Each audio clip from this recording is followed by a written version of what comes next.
من دون اللہ، اللہ کے سوا، فہدوہم الی صراط الجحیم، پھر ان سب کو جہنم کا راستہ دکھاؤ، وقفوہم، ذرا ان کو ٹھہراؤ، یعنی جہنم میں ڈالنے سے پہلے تھوڑا روک لو، انہم مسئولون، کیونکہ ان سے پوچھا جانا ہے، اب ان کے سوال ہوں گے، ان سے حساب لیا جائے گا۔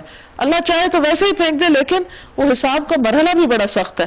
اب دیکھیے جب کسی انسان سے یہ پوچھا جائے کہ تم نے فلاں کام کیوں کیا، اس وقت کیا جواب ہو سکتا ہے؟ کوئی ایسا جواب تو نہیں کہ جو اللہ کو سیٹسفائی کر سکے۔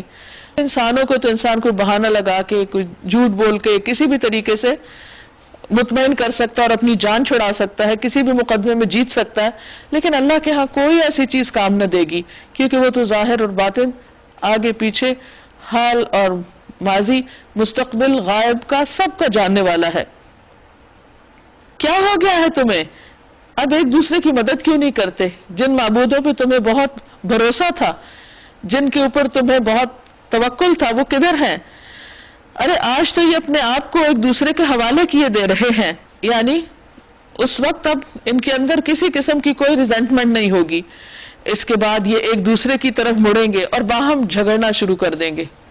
یعنی دنیا میں جن کے ساتھ دوستیاں تھیں اور ایک دوسرے کا سہارا بنے ہوئے تھے، آج وہی ایک دوسرے کے دشمن۔ پیروی کرنے والے فالوورز اپنے پیشواؤں لیڈر سے کہیں گے تم ہمارے پاس سیدھے رخ سے آتے تھے، یعنی تم ہمارے اوپر طاقت سے آتے تھے اور زبردستی ہم سے اپنی مرضی کراتے تھے۔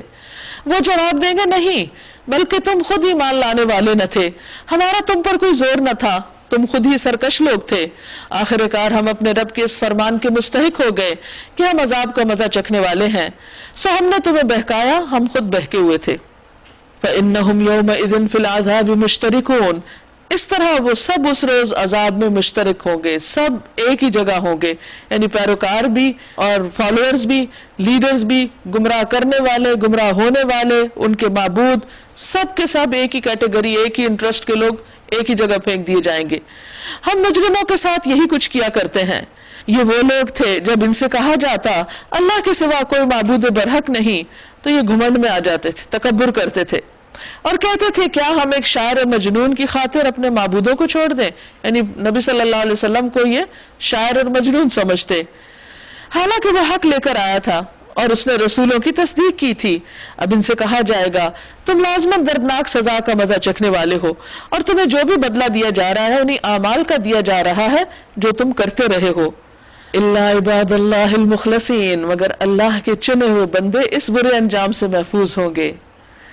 ان کے لیے معلوم رزق ہے، جانا بوجھا، یعنی جس کی تفصیلات قرآن مجید میں جگہ جگہ بتائی جا چکی ہیں، ہر طرح کی لذیذ چیزیں اور نعمت بھری جنتیں جس میں وہ عزت کے ساتھ رکھے جائیں گے، تختوں پر آمنے سامنے بیٹھیں گے، یعنی ایک دوسرے سے لڑیں جھگڑیں گے نہیں بلکہ ایک دوسرے کے ساتھ بیٹھ کر انجوائے کریں گے۔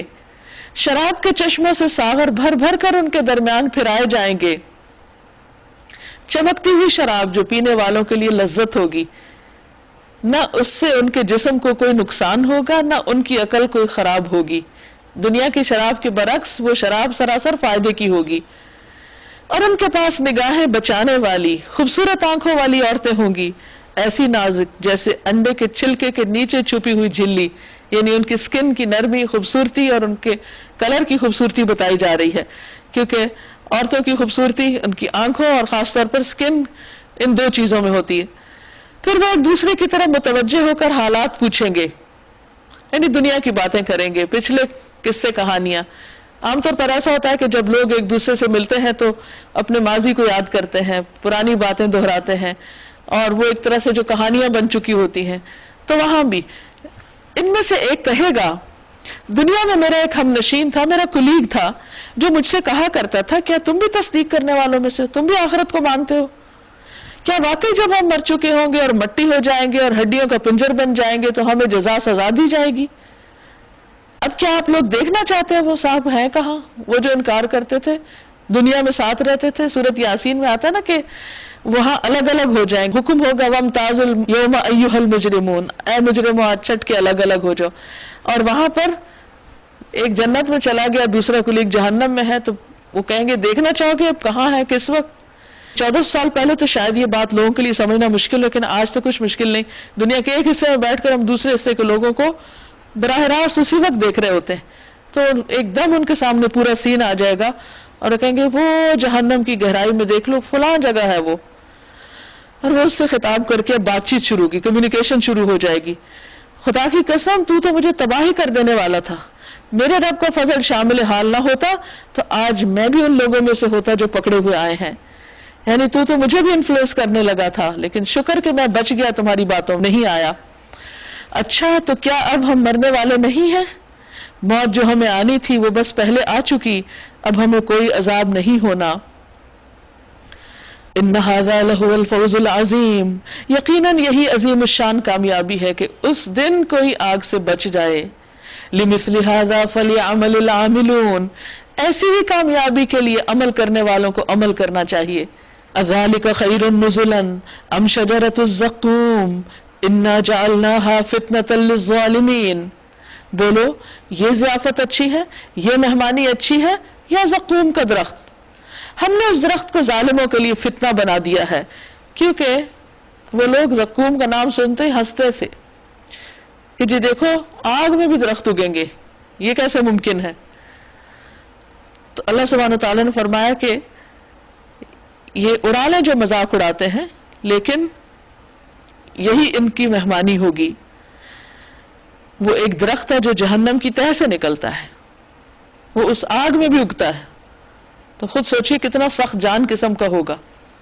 اس کے شگوفے ایسا جیسے شیطانوں کے سر، یعنی اس کی شکل بھی اچھی نہیں.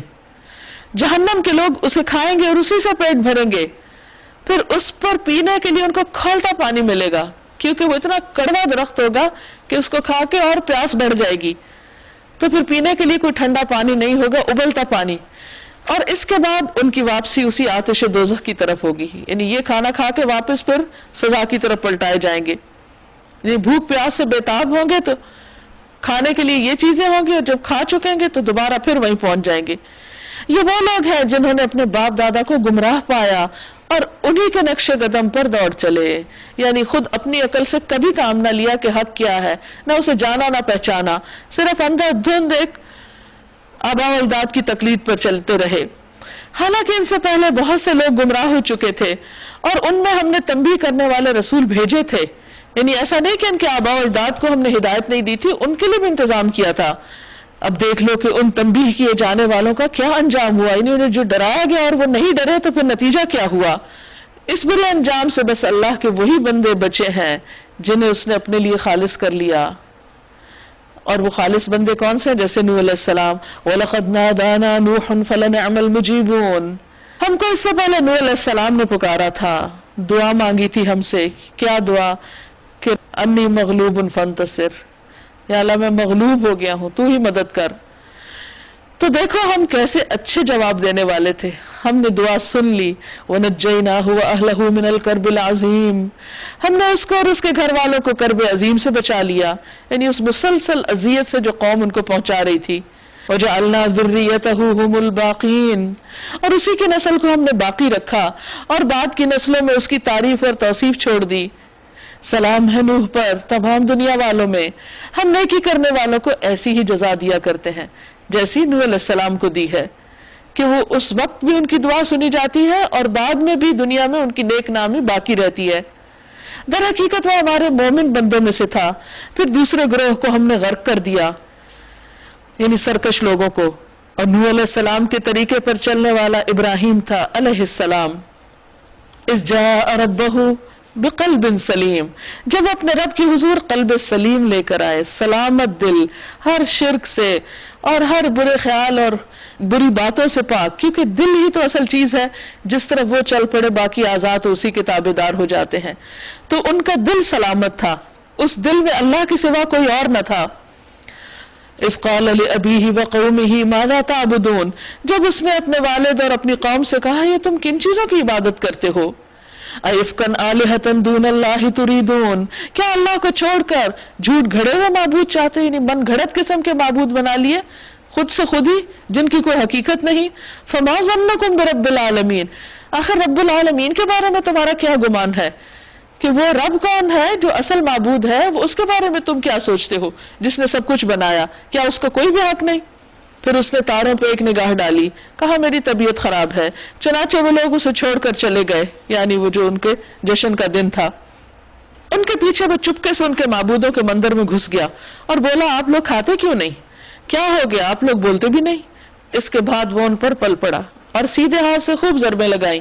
واپس آ کر وہ لوگ بھاگے بھاگے اس کے پاس آئے۔ اس نے کہا کیا تم اپنی ہی تراشی ہوئی چیزوں کو پوجتے ہو، حالانکہ اللہ ہی نے تم کو بھی پیدا کیا اور ان چیزوں کو بھی جنہیں تم بناتے ہو۔ انہوں نے آپس میں کہا اس کے لیے ایک الاؤ تیار کرو اور اسے دہتی ہوئی آگ کے ڈھیر میں پھینک دو۔ انہوں نے اس کے خلاف ایک کارروائی کرنا چاہی مگر ہم نے انہی کو نیچا کر دیا۔ یعنی کس طرح اللہ سبحانہ تعالیٰ کی مدد آئی، فَأَرَادُوا بِهِ كَيْدًا فَجَعَلْنَاهُمُ الْأَسْفَلِينَ۔ تو دنیا میں جو بھی انسان سچا ہوتا ہے، اپنے رب کے لیے مخلص ہوتا ہے، خاص ساری دنیا کے لوگ مل کر اس کے خلاف چالیں چلیں، اللہ سبحانہ تعالیٰ اپنی خاص رحمت سے اس کو اپنی حفاظت میں رکھتا ہے، جیسے ابراہیم علیہ السلام کو رکھا، اور چالیں چلنے والوں کو نیچا کر دیتا ہے۔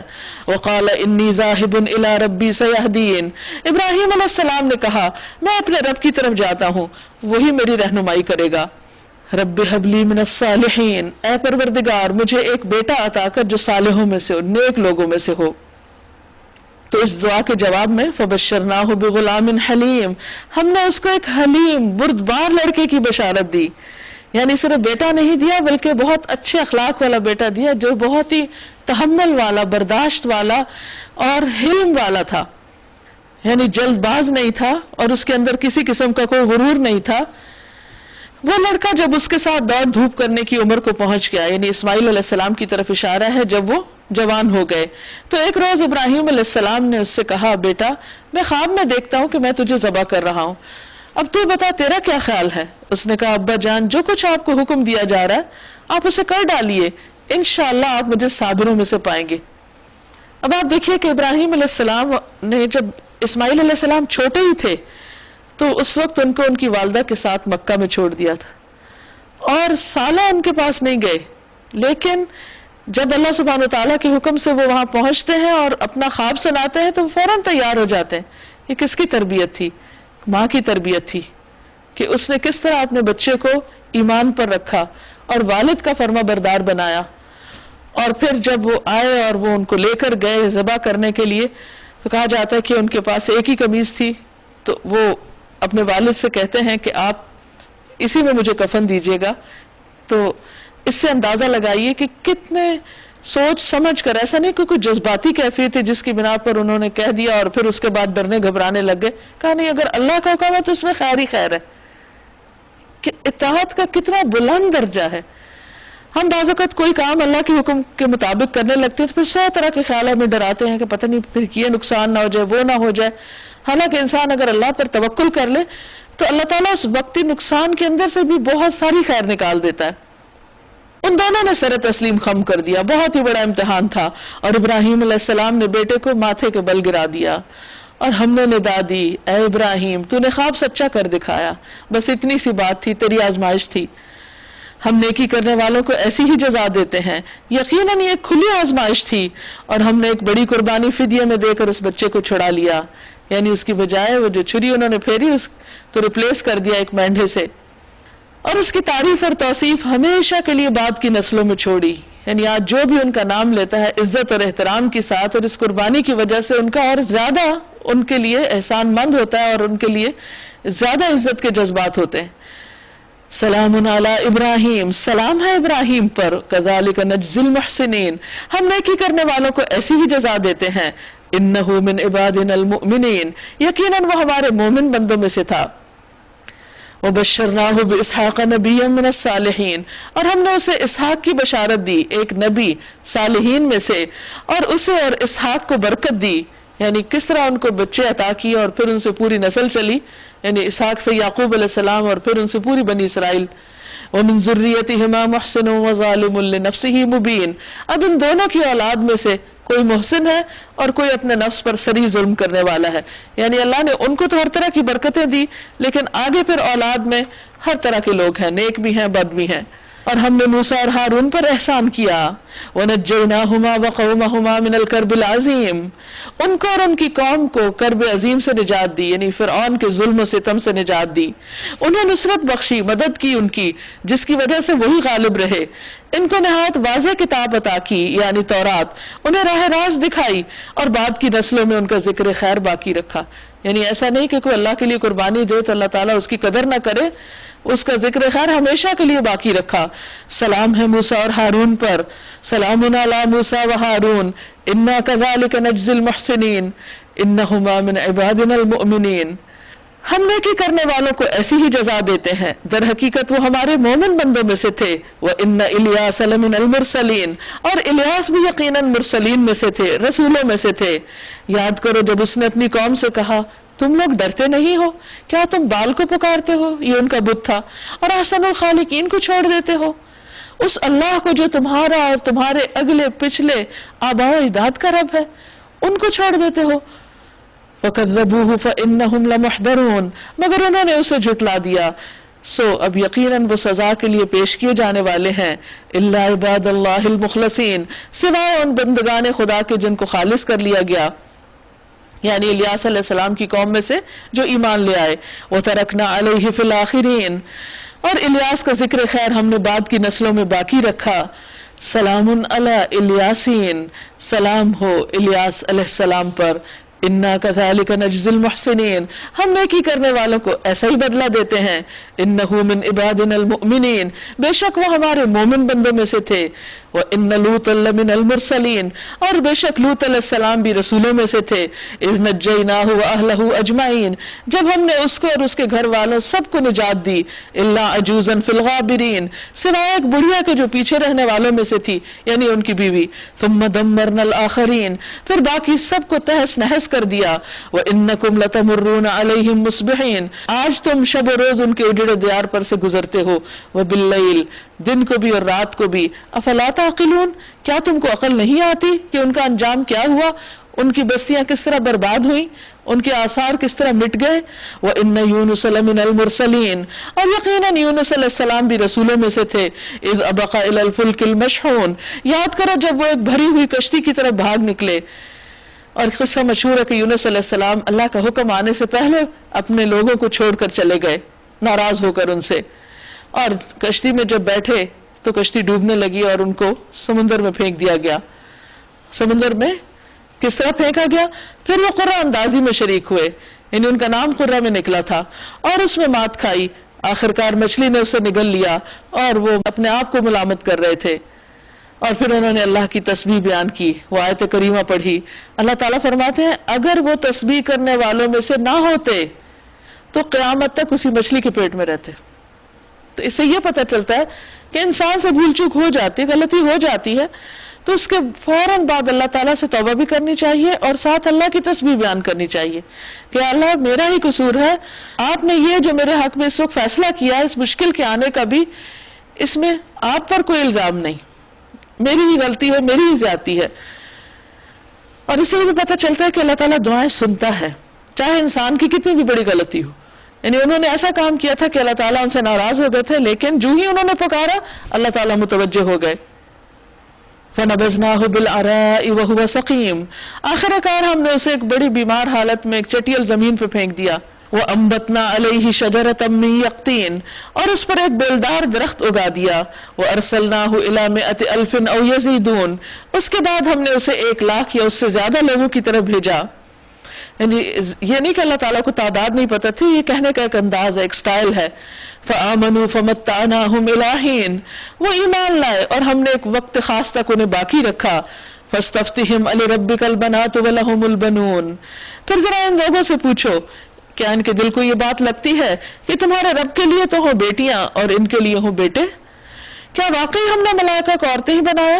اور یہ آنکھوں دیکھی بات کہہ رہے ہیں، انہوں نے دیکھا کب کہ وہ عورتیں ہیں یا لڑکیاں ہیں؟ خوب سن رکھو، دراصل یہ لوگ من گھڑت بات کہتے ہیں، خود ساختہ بات ہے ان کی کہ اللہ اولاد رکھتا ہے، اور فی الواقع یہ جھوٹے ہیں۔ کیا اللہ نے بیٹوں کی بجائے بیٹیاں اپنے لیے پسند کر لی؟ تمہیں کیا ہو گیا ہے؟ کیسے حکم لگا رہے ہو؟ کیا تمہیں ہوش نہیں آتا؟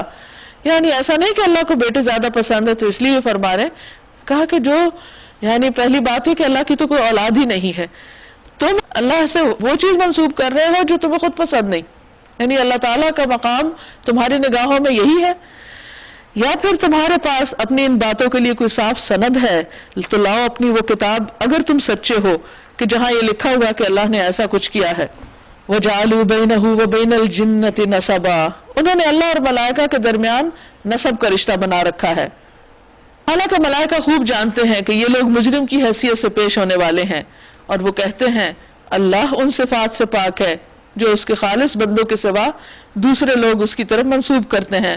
سبحان اللہ عما یصفون الا عباد اللہ المخلصین وَإِنَّكُمْ وَمَا تَعْبُدُونَ، پس تم اور تمہارے یہ معبود مَا أَنْتُمْ عَلَيْهِ بِفَاتِنِينَ، اللہ سے کسی کو پھیر نہیں سکتے، إِلَّا مَنْ هُوَ صَالِ الْجَحِيمِ، مگر صرف اس کو جو دوزخ کی بھڑکتی آگ میں جھلسنے والا ہو، وَمَا مِنَّا إِلَّا لَهُ مَقَامٌ مَعْلُومٌ، اور ہمارا حال تو یہ ہے کہ ہم میں سے ہر ایک کا مقام مقرر ہے، یعنی فرشتوں میں سے ہر ایک کی اپنی اپنی پلیسمنٹ ہے، ہر ایک کی جگہ ہے، ہر ایک کا درجہ ہے، اور وہ اپنے مقام سے آگے پیچھے نہیں ہوتے۔ وَإِنَّا لَنَحْنُ الصَّافُونَ، اور ہم صف بستہ خدمتگار ہیں، یعنی صفوں میں کھڑے ہیں۔ تو اسی لیے نبی صلی اللہ علیہ وسلم نے صحابہ کو فرمایا کیا تم اس طرح صفے نہیں بناؤ گے کہ جیسے فرشتے بناتے ہیں، اور پھر اس کی تفصیل حدیث میں آتی ہے وَإِنَّا لَنَحْنُ الْمُسَبِّحُونَ، اور ہم تو تسبیح کرنے والے ہیں، اور فرشتوں کی تسبیح کیا ہے؟ سبحان اللہ وبحمدہ سبحان اللہ العظیم۔ فرشتوں کی تسبیحات ابو ذر رضی اللہ عنہ سے روایت ہے، انہوں نے عرض کیا یا رسول اللہ صلی اللہ علیہ وسلم، میرے ماں باپ آپ پر قربان، اللہ کا کون سا کلام زیادہ پسندیدہ ہے؟ آپ نے فرمایا جو اللہ تعالیٰ نے اپنے فرشتوں کے لیے پسند کر رکھا ہے، سبحان ربی وبحمدہ سبحان ربی وبحمدہ۔ یہ تسبیح کی مختلف قسمیں ہیں، سبحان اللہ وبحمدہ بھی آتا ہے، اور سبحان اللہ وبحمدہ سبحان اللہ العظیم یہ بھی۔ وَإِن كَانُوا لَيَقُولُونَ، یہ لوگ تو پہلے کہا کرتے تھے لو عندنا ذکر من الاولین، کاش ہمارے پاس وہ ذکر ہوتا جو پچھلی قوموں کو ملا تھا تو ہم اللہ کے چنے ہوئے بندے ہوتے، جب وہ آ گیا تو انہوں نے اس کا انکار کر دیا۔ یعنی یہی لوگ جو آج فرشتوں کو خدا کی بیٹیاں کہتے ہیں اور پیغمبر کا مذاق اڑاتے ہیں، یہ لوگ تو خود پیغمبر کے انتظار میں تھے کہ اگر ہمارے پاس کوئی آیا تو ہم اس کی بہت قدر کریں گے۔ اب جب پیغمبر آ گیا تو انہوں نے کس طرح کا معاملہ اور کیسا سلوک کیا، اب ان قریب انہیں اس روش کا نتیجہ معلوم ہو جائے گا۔ اپنے بھیجے ہوئے بندوں سے ہم پہلے ہی وعدہ کر چکے ہیں کہ یقیناً ان کی مدد کی جائے گی، یعنی نبی صلی اللہ علیہ وسلم اور آپ کے ساتھیوں کی، اور ہمارا ہی لشکر غالب ہو کر رہے گا، یعنی اہل ایمان اللہ کا لشکر ہوتے ہیں، یعنی اللہ ان کو کامیابی دے گا۔ اور جو اسے ہم دیکھتے ہیں کہ جنگ بدر میں پھر اللہ سبحانہ وتعالیٰ نے اپنے ایمان والے بندوں کو ان کے دشمنوں پر غلبہ عطا کیا، اگرچہ وہ ان سے تعداد میں بہت تھوڑے تھے۔ فَتَوَلَّ عَنْهُمْ حَتَّى حِينٍ، پس اے نبی صلی اللہ علیہ وسلم ذرا کچھ مدت انہیں ان کے حال پہ چھوڑ دو، بس تھوڑا سا صبر، ان کا انجام جلد ان کے سامنے آ جائے گا۔ وَأَبْصِرْهُمْ فَسَوْفَ يُبْصِرُونَ، اور دیکھتے رہیے ان قریب یہ خود بھی دیکھ لیں گے کہ انجام کس کا کیا ہوتا ہے۔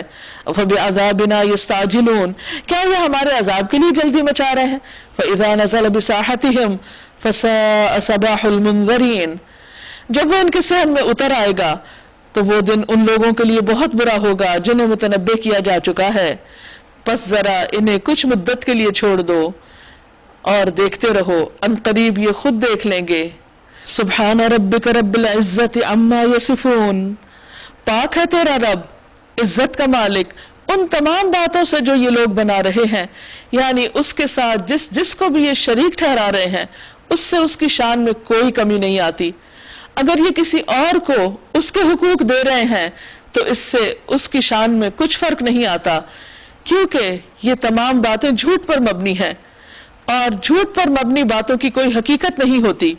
اس سے اللہ سبحانہ وتعالیٰ کی شان میں کوئی فرق نہیں آتا، اس کی شان و شوکت، اس کی عزت، اس کا مقام، اس کی بڑائی، اس کی عظمت میں اگر یہ کسی اور کو ساتھ شریک کرنا بھی چاہتے ہیں تو یہ صرف ان کے منہ کی باتیں ہیں، اس سے کچھ بھی حاصل نہ ہوگا۔ وَسَلَامٌ عَلَى الْمُرْسَلِينَ، اور سلامتی ہو سارے رسولوں پر جنہوں نے اللہ کا پیغام بندوں کو سچ حقیقت کے مطابق پہنچا دیا، اور اس پیغام کو پہنچانے کے لیے طرح طرح کی تکلیفیں برداشت کی۔ وقتی طور پر اگر انہیں کوئی دکھ غم پریشانی ہوئی بھی تو اللہ نے ان کو سلامت رکھا، دنیا میں بھی ان پر سلامتی بھیجی، ان کو نجات دی اور ان کو اپنی رحمت سے بچا لیا، اور آخرت میں بھی ان کو ہر طرف سے سلام پہنچے گا۔ والحمد للہ رب العالمین، اور تمام تعریفیں اللہ کے لیے ہیں جو رب العالمین ہے، کیونکہ ساری چیزیں اسی نے پیدا کی، وہی خالق ہے، وہی مالک ہے، وہی پال رہا ہے، اور اسی کی طرف سب سمیٹے جائیں گے، اس لیے اصل تعریف کا مالک بھی وہی ہے۔